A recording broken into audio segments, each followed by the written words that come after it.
বিসমিল্লাহির রহমানির রহিম। আসসালামু আলাইকুম। জনতার রান্নাঘর থেকে সবাইকে জানাচ্ছি শুভেচ্ছা। আশা করি সবাই ভালো আছেন।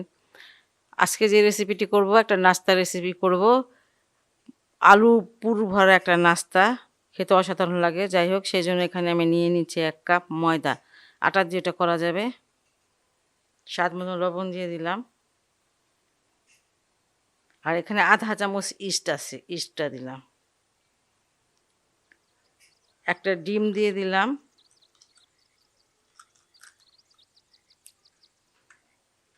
এবার সবগুলোর সাথে মাখিয়ে নিব।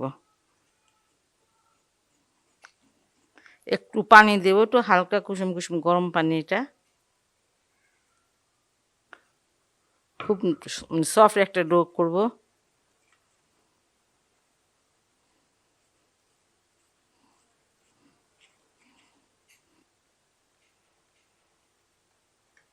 আর এখানে দিয়ে দেব 1 চামচ তেল।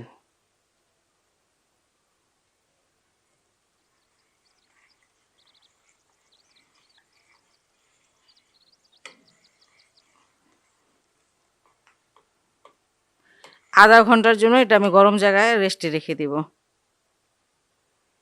এখানে আমি 2টা আলু সিদ্ধ নিয়ে নিয়েছি। আর আলু দুটাকে আমি গ্রেট করে নিব। এই চিকন দিক থেকে গ্রেট করব।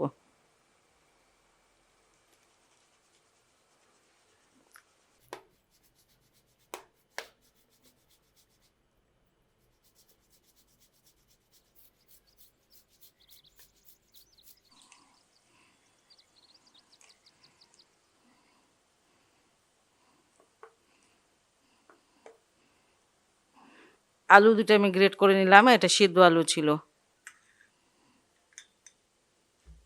এখানে 1 টেবিল চামচ ভাজা পেঁয়াজটা দিয়ে দিচ্ছি।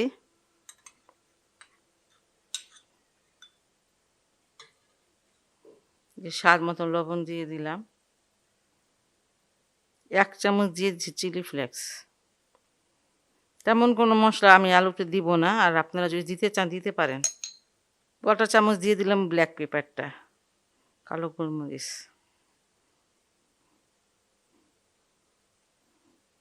হাত দিয়ে মেখে নিব। বাচ্চারা যদি খায় তাহলে ঝালটা কম দিবেন, বা না দিলেও হবে। আলু মাখানোটা হয়ে গেল আমার। 1 ঘন্টা পর আমি আসলাম।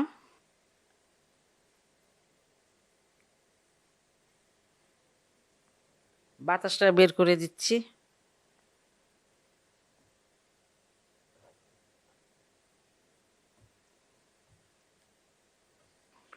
শুকনো ময়দা কিছুটা ছিটিয়ে নিব।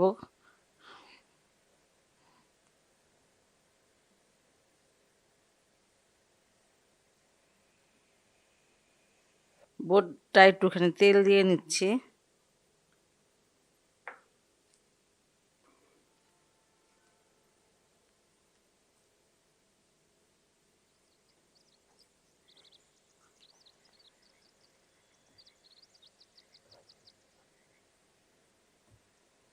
ডোটা এখন নাস্তাটা বানানোর জন্য রেডি হয়ে গেছে।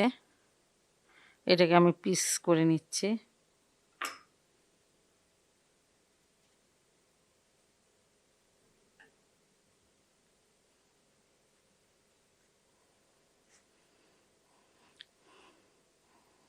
চারটা বানাবো।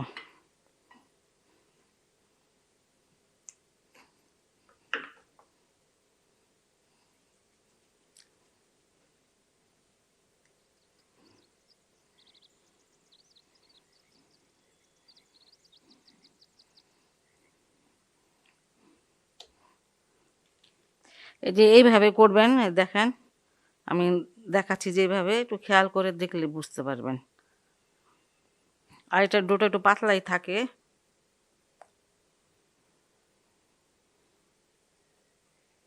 আর আলুর পুরটাকে আপনার মানে 4 ভাগে ভাগ করে নেবেন।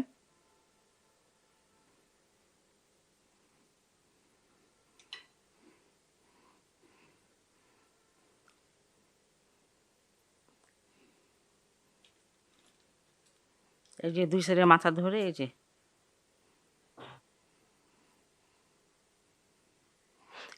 আপনারা আমার হাতের দিকে খেয়াল করেন। আমি এটা উঠালাম, তারপরে আবার এইভাবে ডাবিয়ে দিচ্ছি। এই যে মুখটা যেন খোলা না থাকে কোনো দিকে, এইভাবে সবগুলো বানাবো। ভাজতে চলে আসলাম। আর তেলটা অত বেশি গরম মানে হবে না, যে বেশি গরম হলে এটা খুব তাড়াতাড়ি পুড়ে যায়। যাই হোক হালকা গরমে দিতে হবে, হালকা গরম তেল। ওই অবস্থা আমি এই যে দিয়ে দিলাম, এটা আস্তে আস্তে ভাজা হবে।